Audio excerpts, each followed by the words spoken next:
There's a kind of silence that doesn't feel holy. It feels heavy, like the air has thickened, and your prayers are hitting a ceiling made of stone.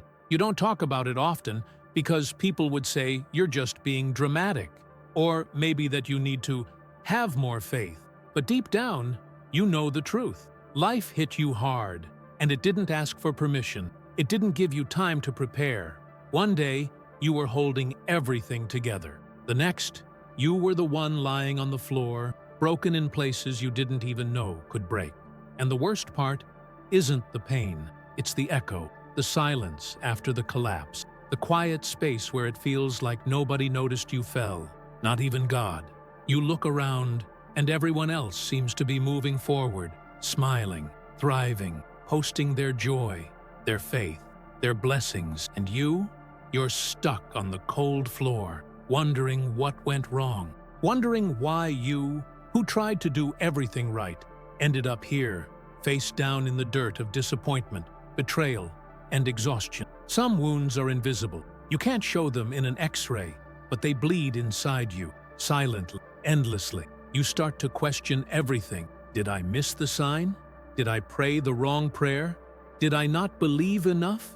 And in that dark interrogation with your own soul, something dangerous creeps in, the whisper that maybe you're too broken.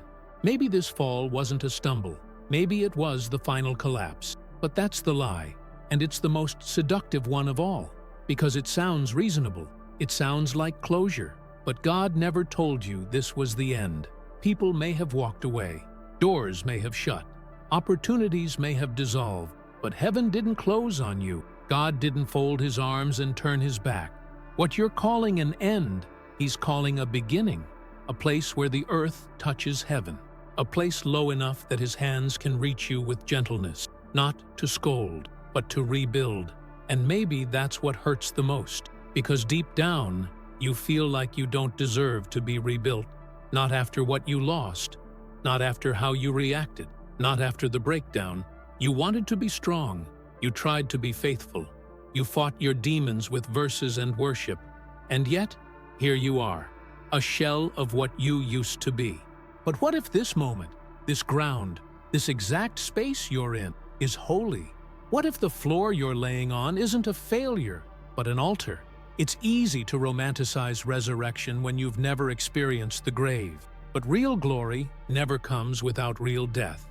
And sometimes, what had to die was the version of you that thought you had to be perfect to be loved by God. Sometimes, he lets you fall not to punish you, but to free you from the mask, from the performance, from the need to prove your worth. Micah 7:8 wasn't written for those on mountaintops. It was a battle cry from the pit. Do not gloat over me, my enemy. Though I have fallen, I will rise. That's not optimism. That's prophecy. That's a soul speaking life over its own ruins. That's a voice rising from the dust with the audacity to believe in restoration even when there's no evidence of it. That's the kind of faith the enemy fears, not the kind that's never been tested, but the kind that kept breathing after it should have died. You didn't lose your power when you fell. You just started discovering the kind that can't be taken from you, the kind forged in silence, in stillness, in midnight prayers no one saw. This is not the end of your story. This is the part where your roots grow deeper. Because when God allows the stripping, it's never to leave you empty. It's to prepare the soil for a new kind of growth, one that doesn't just impress the surface, one that anchors you for storms you haven't seen yet. Some people won't understand what you're becoming because they only knew who you were before the fall. Let them go. They weren't assigned to this next season. They weren't meant to witness the private miracle that's forming in the dark. Because yes, it still looks like darkness. Yes, it still feels like confusion. But hidden beneath this ache is something sacred, something only those who have fallen can carry. A testimony that doesn't need to shout, but changes everything it touches. Pain makes you look inward, but grace makes you rise, not by your strength, but by His. And sometimes, that rising doesn't look like dancing. Sometimes, it's crawling. Sometimes, it's whispering prayers with a cracked voice. But even in that, you're moving. Even in that, you're lifting. He saw the moment you fell, and he's still here, not with judgment, but with oil, not with shame, but with covering, not to remind you of the fall, but to tell you it's time, not to get up and pretend nothing happened, but to get up because everything happened and it didn't kill you. You are not forgotten in this dust. You are not too far gone. You are not disqualified. You are standing in the very place where glory likes to begin its work. The ground you thought was your burial is about to become your birthplace, and no voice, not of your past, not of your enemy, not even your inner critic, has the authority to say otherwise. You don't need the crowd's applause. You don't need their approval. All you need is the hand that's already reaching, and it's not reaching to pull you back to where you were. It's reaching to lift you into who you were always meant to be, someone who doesn't just believe in God, but has met Him face to face at rock bottom. There's something profoundly humbling about sitting in the ashes of your own expectations. You thought you'd be further by now. You thought you'd be stronger. You thought the last heartbreak would be the last. And yet, here you are, bruised in ways no one can see, silently carrying weight that no one offers to help lift. It's not the fall that stings the most. It's the moment you open your eyes, look around, and realize how quiet it is, how no one came looking for you, how the ones you encouraged, prayed for, and supported are now too busy to notice that you haven't smiled in days. But what if you were never meant to be found by them? What if the silence was sacred? It's easy to confuse absence with abandonment, especially when you've been trained to measure love by visibility. We say God is love, but then panic when He goes silent. We assume the silence means He's angry or distant or worse, indifferent. But what if He's closer than ever? What if He's just doing His deepest work in the dark? Think about seeds. When are they most active? When they're buried, when no one can see them, when it looks like nothing is happening. That's when everything is happening. You are not forgotten in this soil, and the fall you thought was punishment may have been preservation. Sometimes God removes you from the spotlight not because you failed, but because what He's about to place inside you can't survive the noise. He knows that certain anointings grow best in obscurity, that some callings are so heavy they must be carried in secret before they're revealed in power. So if you feel hidden right now, it's not because you're unwanted. It's because you're being developed. But that development doesn't feel beautiful, does it? No one posts about the nights they cried on the bathroom floor. No one boasts about the mornings they woke up and didn't want to keep going.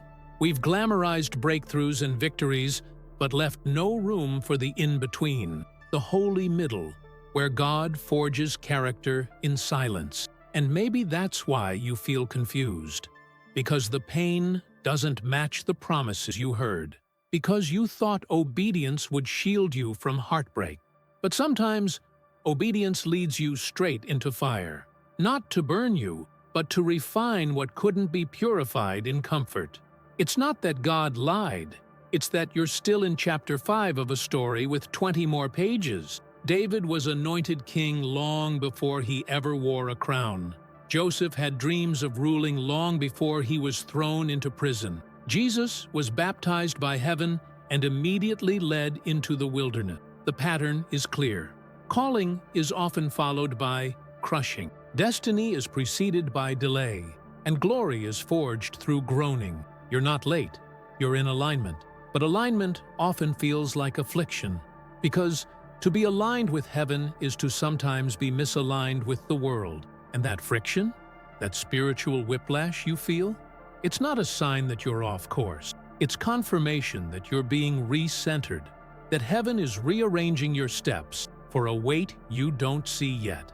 A weight you wouldn't have been able to carry had you stayed in comfort. Let's be honest, comfort would have kept you small. Approval would have made you addicted. That relationship you cried over when it ended, it would have drained the oil out of your spirit.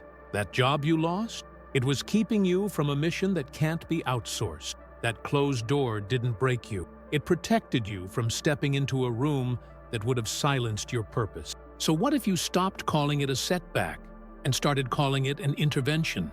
because that's what it was, a divine interruption, a moment where God, in all his mercy, stepped in and said, "Not this way, I have more for you." And now you sit in the middle of a strange in-between, no longer who you were, not yet who you'll be, a soul under construction. And it's awkward. You don't fit in rooms you used to belong to. The old habits no longer satisfy. The old language no longer comforts. You feel everything and nothing at once. And people think you've changed, but they don't realize you're being rebuilt from the inside out. Your spirit is expanding, and that expansion hurts. Because growing means letting go of timelines, of expectations, of control. You can't hold the hand of the past and the future at the same time. Something has to be released. And for many, that release looks like chaos. But chaos is often the canvas God uses for creation. Genesis started with formless. The Spirit hovered over the deep. And then, from the nothing, came everything. That's where you are now, in the hovering, in the hush before the heavens speak again. But just because God is silent doesn't mean he's inactive. Heaven moves in whisper, in stillness, in breaths that only the broken recognize. You are not too late. You are not left behind. You are right on time for something that exceeds your comprehension. A door so specific, it had to be delayed. A wait so holy, it had to be timed. And maybe that's why it's been hard. Because you're not preparing for something ordinary. You're being made ready for something sacred. And sacred things don't come rushed. They're not fast food. They're slow cooked, refined, protected, cultivated. You haven't missed it. You've been spared for it. And the very moment you feel like giving up might be the moment right before it all begins. You've probably wondered, more times than you'd admit, why God allows some of the deepest wounds to be carved in the lives of those who seek Him the most. It doesn't make sense on the surface. You were faithful. You did everything right. You prayed, you waited, you believed, and yet you still got rejected, still got betrayed, still ended up in that hospital, still heard the door close when all you wanted was a sign to move forward.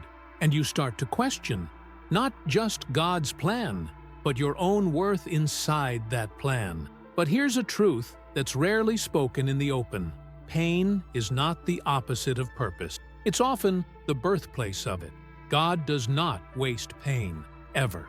The parts of your story that you thought disqualified you, they are the very places He intends to release power through, not despite your wounds, but because of them. Because only the wounded know how to truly carry compassion. Only those who have tasted bitterness know how to offer mercy that feels like honey. Only the crushed can carry glory without becoming arrogant, and that is why you were brought low, not to shame you, but to shape you into someone who could hold the weight of what's coming next. There is a sacredness to suffering that the world can't interpret. The world teaches us to hide our broken places, to cover the cracks with fake smiles and filters and polished answers, but Scripture flips that entirely. Paul says in 2 Corinthians that we are jars of clay carrying a treasure, fragile, imperfect, easily shattered vessel, not golden statues, not flawless fortress, just clay, dust, the kind that cracks under pressure. And yet, that's where the light gets through. It's never been about your strength. That's why God allowed yours to run out. Because as long as you could still fake it, you didn't need Him. As long as you still had options, you didn't seek His presence with desperation. But when the job was lost, when the relationship died, when the prayers went unanswered, and the nights got too long to bear, that's when something shifted. That's when you stopped performing. That's when you started listening. And that's when He started pouring. God doesn't pour into polished performances. He pours into open wounds. And maybe that's why you've been bleeding for so long, because what you thought was a breakdown was actually an opening for oil, the same oil that anointed kings, the same oil that healed the sick, the same oil that sets people apart. And oil, if you remember, comes from crushing. Olives don't drip by themselves. They must be pressed. And in pressing, something sacred is released. This is your pressing. And though it feels violent, it is holy. Because from that pressing comes something your intellect could never produce. A depth of wisdom, a compassion that silences shame, a strength that doesn't boast, but quietly carries. You've been entrusted with something heaven deems valuable. And heaven does not waste its oil on things that aren't going to be used. You are going to be used. But first, God has to make sure you're not going to leak, that you won't burst when the spotlight comes, that you won't poison others with unhealed bitterness when you start speaking, that you won't idolize the platform He's building beneath your feet. So He lets you sit with the ache. He lets you feel what it means to be empty, because it's the empty vessels He fills. You haven't been forgotten. You've been marked, and the marking comes with scars. You may not have visible bruises, but heaven sees every night you stayed awake wondering if you mattered, every tear you wiped before anyone could see, every silent prayer that never made it into a journal. And God counted them, not to remind you of your weakness, but to record the depth of your surrender, because heaven doesn't measure your value by how strong you've been. It measures it by how surrendered you became when you had every reason to run away. This is what makes you dangerous in the spirit. You've been through things that should have destroyed you, but they didn't. You lost things that meant everything to you, and you're still here. You were humiliated, embarrassed, overlooked, and yet your heart didn't grow cold. You still believe, maybe not as loudly, maybe not with the same fire, but the flame is still there, even if it's just a flicker. And a flicker is all God needs. The entire Old Testament begins with a word: let there be light. It doesn't say fire. It doesn't say explosion. It just says light.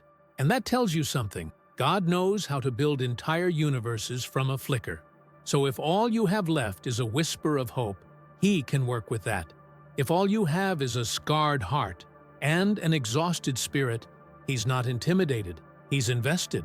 Because wounded vessels don't just survive, they carry the most glory. There's a reason the resurrected Christ still had scars, not to prove what He went through, but to show what couldn't defeat Him. And those scars became the evidence that Thomas needed to believe. Your wounds, the ones you want to hide, might become someone else's reason to hope again. Your testimony will not be sanitized. It will be real, raw, sacred, and powerful, because only the wounded can carry what's coming next. And you were wounded for more than your own healing. You were wounded to carry hope to those still bleeding, to walk back into rooms you once cried in and say, I'm not what happened to me. I'm what survived it. You're not broken beyond repair. You're broken open for oil, for light, for others. And that's not weakness. That's legacy. There's something sacred about what God hides. We often cry out for answers, demand explanations, beg for clarity in the dark. But what if the silence was protection? What if the delay you resented was actually mercy disguised as distance? What if the reason He hasn't opened the next door yet is because you're not supposed to walk through it in the condition you're in? It's hard to accept, but sometimes God withholds not to punish, but to preserve. When you look at a seed, it doesn't resemble anything like the tree it's destined to become. It looks lifeless, small, insignificant. But the process begins when that seed is buried, not displayed, not applauded, buried. It disappears into the dirt, away from sight, pressed into isolation. That's the phase no one wants, the hidden season, the invisible struggle, the time when you feel like everyone else is blooming while you're sinking. But the dirt is not your grave, it's your greenhouse. The soil you were thrown into is full of the nutrients you need to grow into who you were born to be. It's messy, it's dark, it's uncomfortable, but it's rich. And God chose that very soil for you. He didn't place you in a sterile box. He didn't elevate you before your roots were ready. He buried you because He was preparing something beneath the surface, something too sacred to be rushed, too heavy to be carried without depth. Depth is not built in sunlight.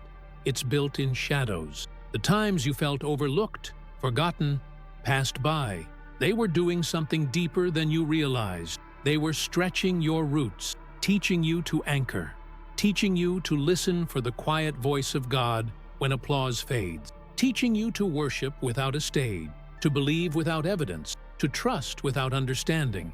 And those lessons, they're what separate the temporary from the timeless. Because God's promises are not microwave miracles. They're slow-roasted legacy. You can't carry divine weight if you're still obsessed with surface-level validation. That's why He had to strip certain things away. That's why He let the crowds walk out, the opportunities collapse, the relationships you thought were permanent disappear without warning, not to embarrass you, to expose what you were leaning on. Because He's jealous for your foundation. And if it's built on applause or status, or even your own performance, it will collapse the moment pressure hits. But if it's built on Him, on who He is, not what He gives, you'll survive any storm. This is what it means to be molded. You don't get to control the pace. You don't get to pick the environment. You surrender to the potter's hands. And those hands, though strong, are always intentional. He presses, but never crushes. He stretches, but never breaks beyond repair. And when you feel like you're spinning, like everything's out of control, maybe that's just the wheel He's using to shape you. Because nothing shaped outside of the wheel holds its form. Your life isn't random. The betrayals, the delays, the lonely nights, they all fit into a pattern too divine to be accidental. God's not improvising, He's sculpting. And every time you feel like quitting, like nothing's changing, like you're still stuck in the same dirt you prayed to escape, that's when the transformation is most active. Because the greatest shifts happen underground, long before fruit appears. A tree doesn't apologize for taking years to grow. It just stands when the winds come. And you're learning to stand. Not because life got easier, but because your roots got deeper. You're no longer shaken by the same storms that used to knock you down. Not because you're stronger on your own, but because the Spirit inside you has taken over where your strength ended. You're no longer asking God for a stage. You're asking Him for stability. That's maturity. That's growth.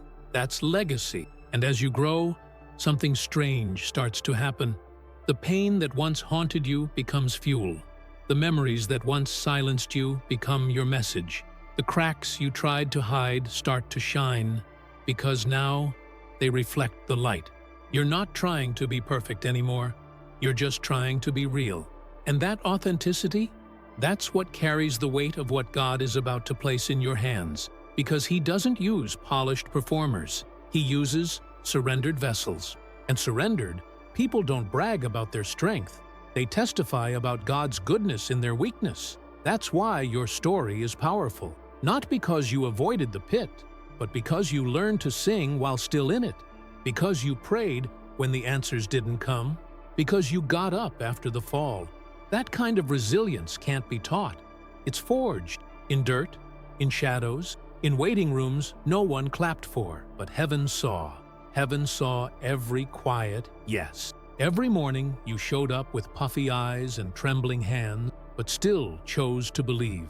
Heaven recorded every moment you could have run, but didn't. Every moment you wanted to scream, but chose to worship. And those moments weren't small. They were sacred.